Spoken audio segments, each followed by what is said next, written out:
வணக்கங்க. நாம இன்னைக்கு ஒரு 1000 வருஷம் பழமையான ஒரு ஹிஸ்டாரிக்கல் பிளேஸை பத்தி தான் பார்க்க போறோம். கோடியக்கரை. இந்த பேரு நிறைய பேர் கேள்விப்பட்டிருக்கலாம். பொன்னியின் செல்வன் புக்கு படிச்சவங்க, அதை பத்தி தெரிஞ்சவங்களுக்கு இந்த இடம் தெரியும். இது நாகப்பட்டினம் டிஸ்ட்ரிக்ட்ல கடற்கரையொட்டி இருக்குதுங்க. கோடியக்கரை நாகப்பட்டினத்துல இருந்து 60 கிலோமீட்டர்ல இருக்குங்க. கோடியக்கரைக்கு ரீச் ஆகிறதுக்கு 7 கிலோமீட்டருக்கு முன்னாடி ராமர் பாதம் அப்படிங்கிற இடமும் இருக்கு.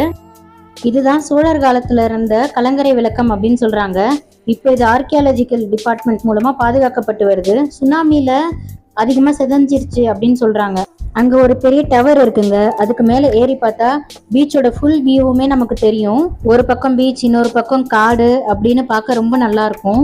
இங்கதாங்க புதக்குழி எல்லாம் இருக்கு. சின்னதா கல்லெல்லாம் அடுக்கி வச்சு அந்த பக்கம் போகக்கூடாது அப்படின்ற ஒரு நோட் வச்சிருக்காங்க. இது ஒரு குட்டி செடிங்க, விரல் அளவு தான் இருக்கு. அப்படியே காத்து அடிக்கும் போது மெல்லிசா ரொம்ப சாஃப்டா இருக்கு அந்த மணல்.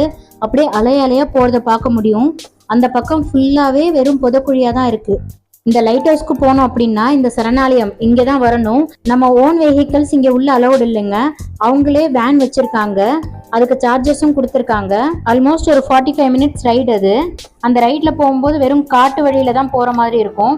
மானு, காட்டுப்பன்றி, குதிரை, நரி, முயல் இதெல்லாமே நீங்க அந்த வழியில பார்க்கலாம். இங்க இருக்க குதிரை எல்லாம் ஆங்கிலேயர்கள் போகும்போது விட்டுட்டு போன குதிரை, அதெல்லாம் இங்க இருந்தே அப்படியே இனப்பெருக்கம் பண்ணி இப்ப நிறைய இருக்கு அப்படின்னு சொல்லப்படுது. இந்த காடு தாண்டி போனதுக்கு அப்புறம் தான் நமக்கு இந்த லைட் ஹவுஸ் கூட்டிட்டு வருவாங்க. இங்க ஒரு 20 மினிட்ஸ் டைம் கொடுப்பாங்க நம்ம சுத்தி பாக்குறதுக்கு. இதெல்லாம் பார்த்துட்டு திரும்ப நம்மள வெளியில டிராப் பண்ணிடுவாங்க. அப்புறம் அங்க இருந்து பறவைகள் சரணாலயம் அது தனியா இருக்கு. ஸோ அங்க டிராவல் பண்ணி போகலாம்.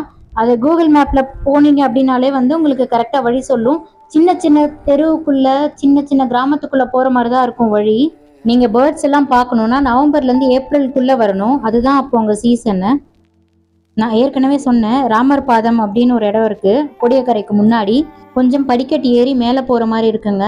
மேலே ராமர் பாதம் இருக்கு. ஸோ அதை பார்த்துட்டு அங்கே வியூவே ரொம்ப அழகா இருக்கும். ரொம்ப ஹைட்டா இருக்கு இல்லைங்களா, சுத்தி கடல் தெரியும், காடு தெரியும், வியூ ரொம்பவே நல்லா இருக்கும். அப்புறம் குழகர் கோவில் அப்படின்னு ஒரு சிவன் கோவில் இருக்குங்க. பொன்னியின் செல்வன்ல இந்த கோவிலும் வரும்.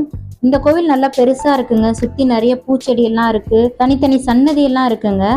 இந்த கோவிலும் அழகா இருக்கு பாக்குறதுக்கு. கோடியக்கரையில நான் பார்த்த இடத்த பத்தி உங்ககிட்ட நான் இப்போ ஷேர் பண்ணியிருக்கேன்.